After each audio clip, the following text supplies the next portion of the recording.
No dia 1º de junho de 2016, aconteceu a inauguração do túnel de San Gotardo, o maior túnel ferroviário do mundo.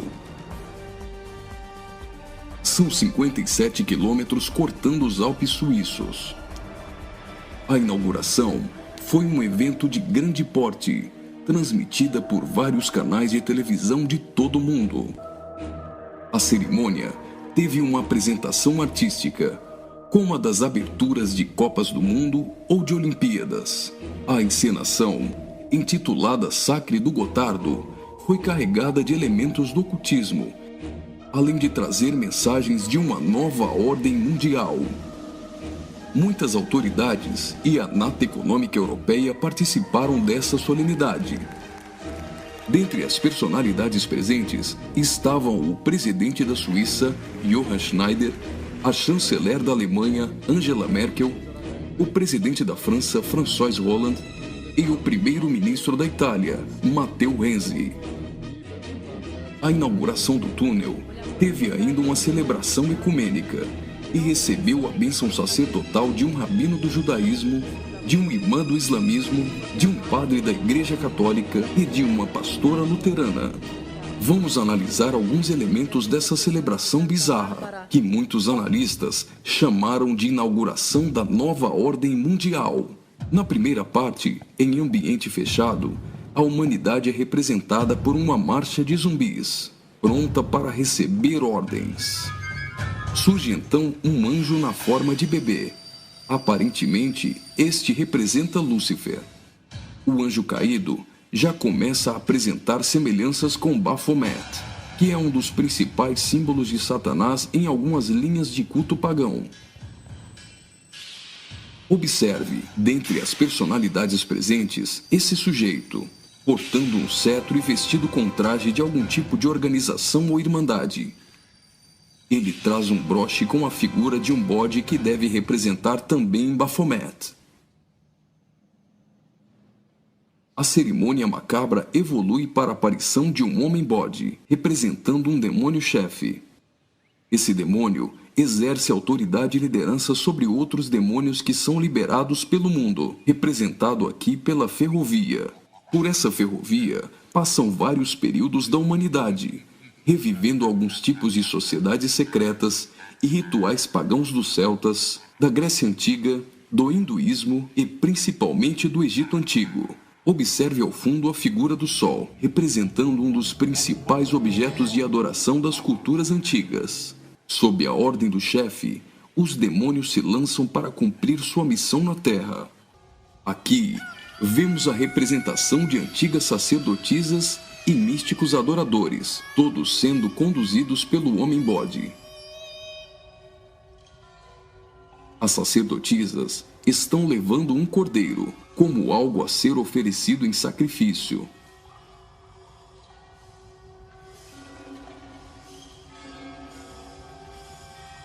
Observe a semelhança dessas sacerdotisas de branco com as adoradoras de Ísis. E nesta exaltação de muitas formas de adoração pagã, não poderia faltar a coroação da Rainha dos Céus.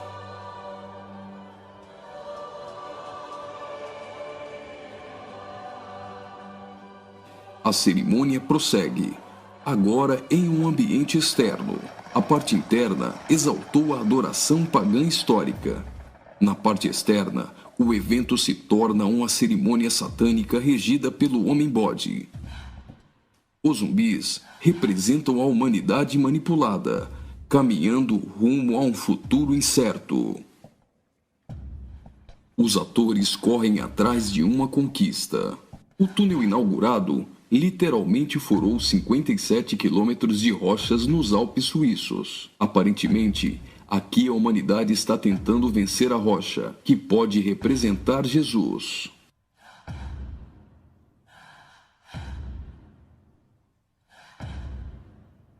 Por várias vezes, eles investem desorganizadamente contra a rocha, mas todas as tentativas são frustradas.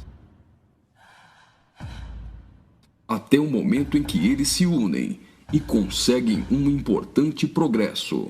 Lembre-se que o espírito de Nimrod era unir o homem para vencer a Deus, e que este túnel é o símbolo de integração entre os povos. Observe que eles conseguem a abertura de um portal. A representação desse portal lembra o CERN.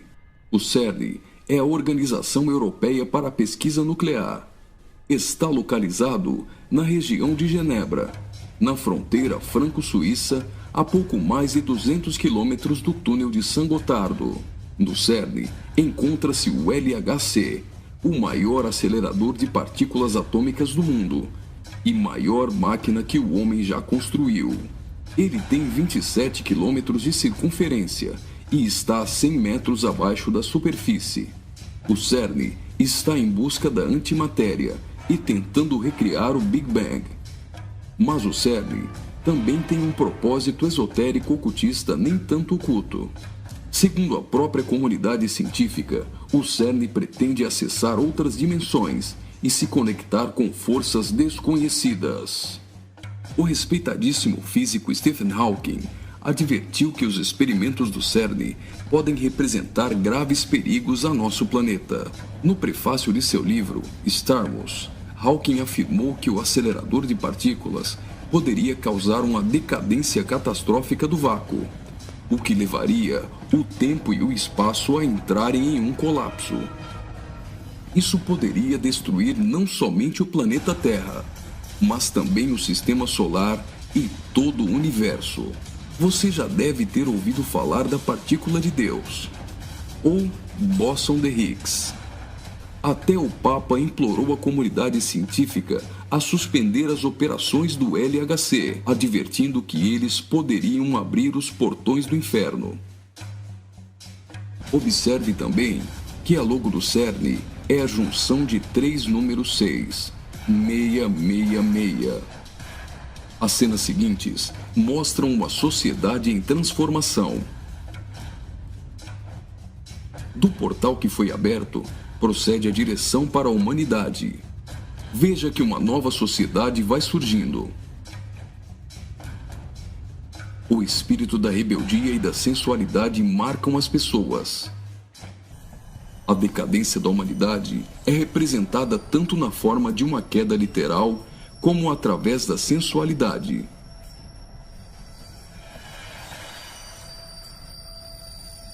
Do portal surge um corpo nu, e logo as pessoas ficam endemoniadas.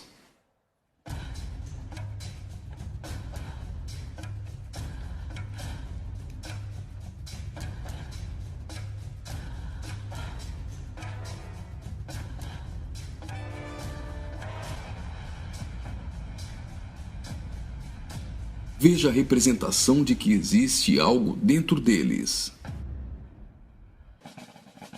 Trabalhadores do túnel aparentemente são representados aqui, mas observe que a verdadeira representação é o deus Shiva, da trindade hinduísta. Shiva é o deus da destruição. Ele destrói para dar lugar a algo novo. A dança de Shiva é considerada a manifestação física do ritmo cósmico. Observe que na entrada do principal laboratório do CERN existe uma imagem de Shiva. A dança destruidora de Shiva é associada à aceleração ou à dança das partículas. A cena seguinte lembra os operários mortos na construção do túnel, mas na verdade representa o sacrifício humano.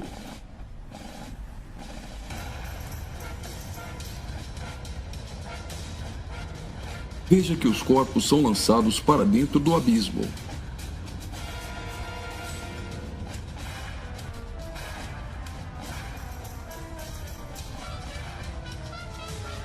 Preste atenção.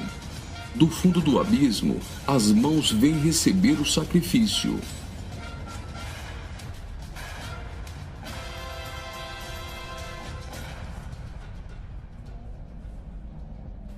A morte dos trabalhadores dá lugar a 3 almas que sobem do abismo.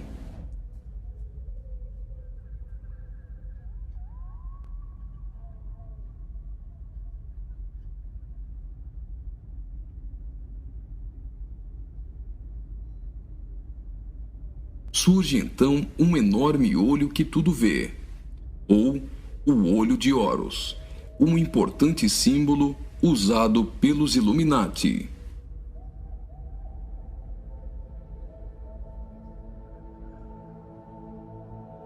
Agora, o Homem-Bode passa a ter um papel ainda mais importante na cerimônia, e as representações do livro de Apocalipse vão ficando mais evidentes.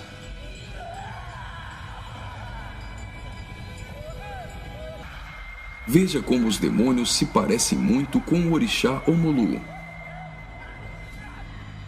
Do portal surge uma figura de um homem, misturada com a de um bode e 3 escaravelhos egípcios. O escaravelho simboliza o deus Khepri, o deus do sol nascente.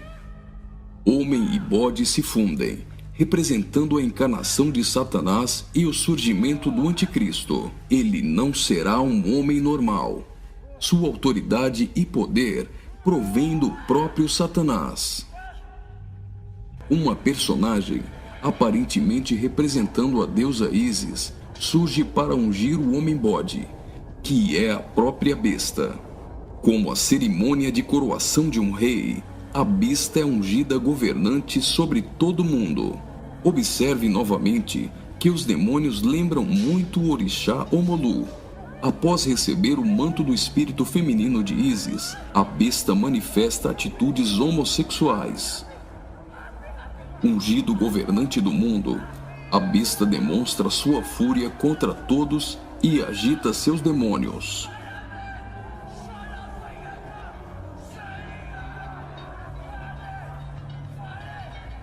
Logo, os demônios sob comando da besta ficam ouriçados.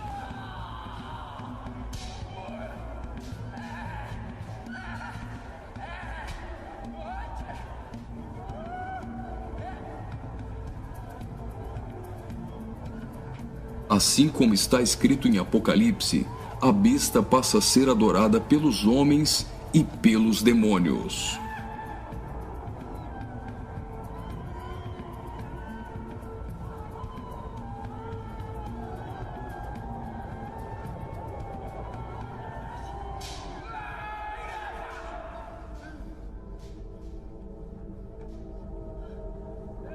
Observe agora o surgimento de 11 personagens, aparentemente representando a Igreja dos 11 Apóstolos. A besta terá autoridade para perseguir a Igreja e para matar os que não lhe adorarem.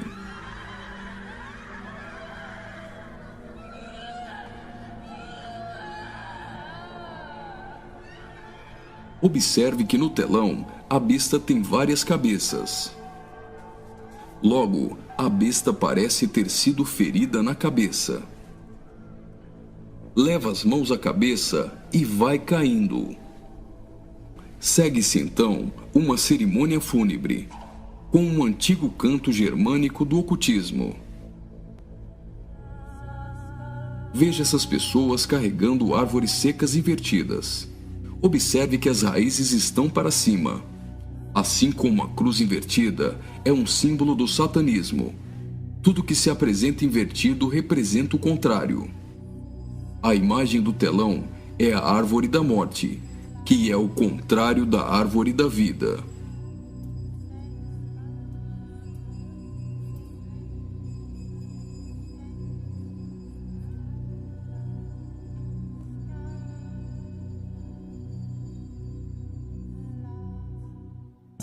A tecnologia é mostrada como um instrumento para manipular o homem. O avanço da ciência nos últimos dias foi profetizado por Daniel. Observe agora a semelhança da imagem no telão com a Pokébola do game Pokémon Go.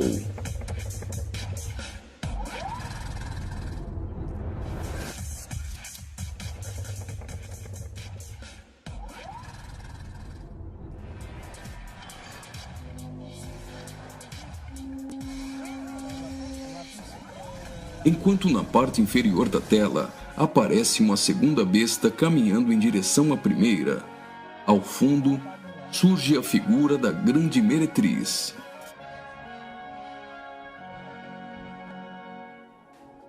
Observe que a segunda besta ressuscita a primeira.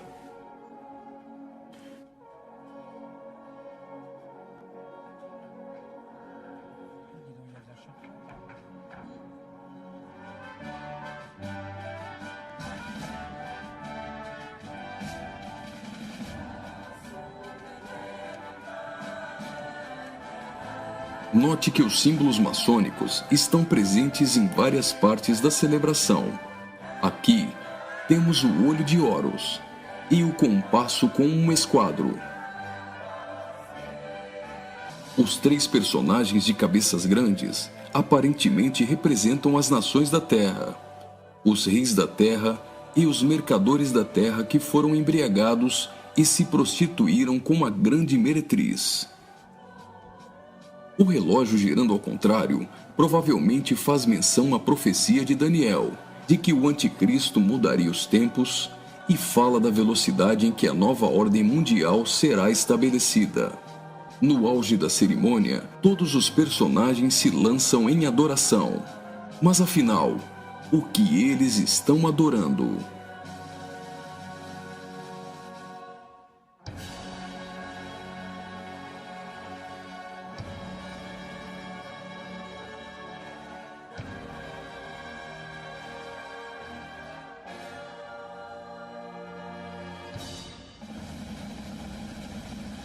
Então, o trem sai do túnel.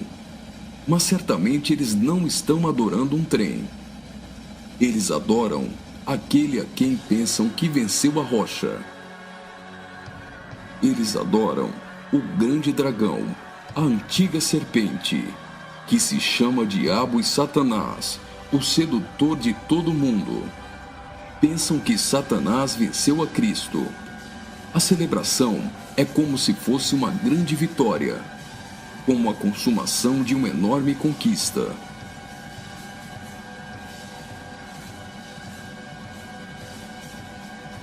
Observe mais uma vez no telão. Por algum acaso trens voam? O que isso significa? O trem se parece com uma serpente e representa a Satanás, que sempre quis subir aos altos céus e ser exaltado. É justamente isso que eles estão profetizando nesse ato profético. Faria muito sentido se isso fosse um encontro de bruxos e satanistas, mas numa inauguração de uma grande obra pública, com a participação dos principais signatários da Europa, realmente não faz sentido algum. Só que eles se esqueceram de ler todo o livro de Apocalipse. E vi a besta e os reis da terra com seus exércitos, congregados para pelejarem contra aquele que estava montado num cavalo e contra seu exército. Mas a besta foi aprisionada, e com ela o falso profeta, que com sinais feitos diante dela, seduziu aqueles que receberam a marca da besta, e eram os adoradores de sua imagem. Os 2 foram lançados vivos dentro do lago de fogo, que arde com enxofre. Apocalipse capítulo 19, versículos 19 e 20.